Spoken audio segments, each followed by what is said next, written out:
105 on your FM dial. If you're wondering who that is, that's J.Chase straight from Bahamas right here, live in studio. Live? Right here on High Praise. J.Chase. Yo, what's up, what's up, what's up? So, J.Chase. There you are. So, the title of this single is called Get Up. And tell us about this single. This single, okay, what we wanted to do in this single was to basically give a message to the people. There are a lot of people in the world that are anointed to do things for God, and they're not doing it. So basically the song itself is a call to them to say, get up. The Lord still wants to use you. He's giving you all these gifts and talents to use for a reason, not to just lay on them, but to use them for the advancement of His kingdom. So that's what the cry is in the song. Okay, so for all the listeners who don't know who J.Chase is, tell them about yourself. And how you even got into the hip hop and the rapping for Christ. Alright, first of all, J.Chase is a little kid born and raised in Punta Point, Bahamas, a little small island with population is probably less than 3,000, a really small place.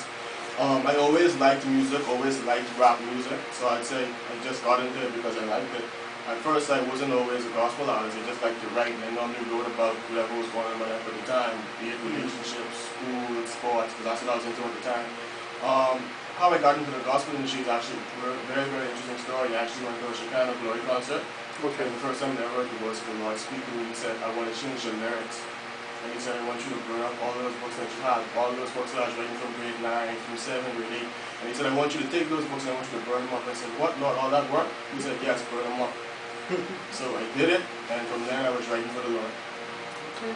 And this is your first album? This is my first album, my first studio album that's ever been released. Okay. So you burn it up, you literally burn up all of the books and so on? Well, I didn't burn them up, I ripped them up and I put them in the garbage. Okay, because I was just going to ask you if the whole house catch a fire or anything. No, the house didn't catch a fire, no. So, I mean, coming up with this whole album, you know, it's called Send Me. I'm looking at the cover here and everything. Did you design this cover as well? Yes, I did. I designed the cover myself. Okay, and tell us a little bit more about the producers and production and, you know, the whole story with some of these other artists like Dan Roll and so on. How did some of these things come into play? Okay, as far as the producers on the album, I produced some of the tracks myself because I'm also a producer. Try to do as much as I could myself. As far as the collaboration goes, on this album I really only work with people that were my friends in the Bahamas. I have a lot of friends that are really good artists, such as Dan Roll. He's like an awesome gospel singer. Manifest, he's a friend of mine as well, a well-known gospel rapper. I have people like B-Mac, a new up-and-coming artist. Basically, I just really got with them and gave them a call or sent a message on Facebook like, yo, I want you on a track, and then we just came together, came up with a theme or concept for the song, and then we worked it out from there.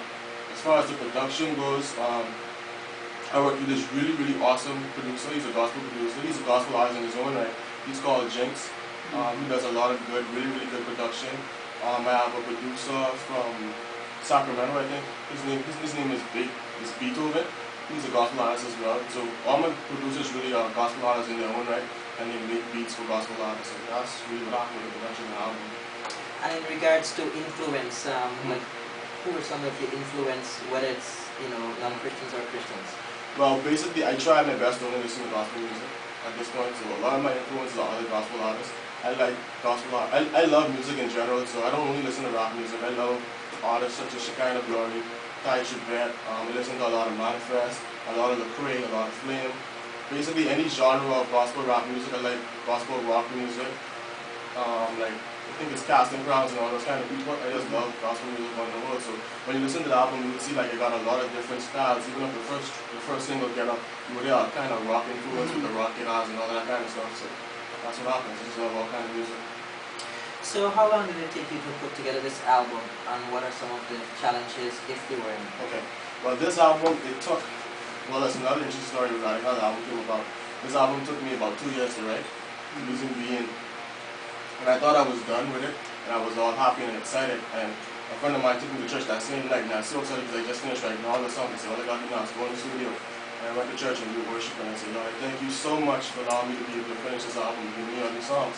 And I think this is the second time I heard the voice of God speak to me. He said, you're not done. I'm like, what do you mean I'm not done? I think these songs are so great. So what do you mean I'm not done? He just said, you're not done. So I said, Lord, if I'm not done with this album, you got to give me more songs. literally from that day, songs just been coming to me quickly in my dreams and my sleep. He's just been showing me music, showing me songs, and just been writing from there. So basically, when I thought I was done, from I thought I was done to right now, there was like 2 songs that was originally supposed to be on the album and actually made the final copy of the album. So I really was not done. He gave me a whole new album, really. So let's hear that second track. I was just about to say that. That's good. We're reading. Right. So it's called You Can Be Remixed, and that's featuring Manifest. It's featuring Manifest, right? Okay, so check it out right here. High Praise 105.5.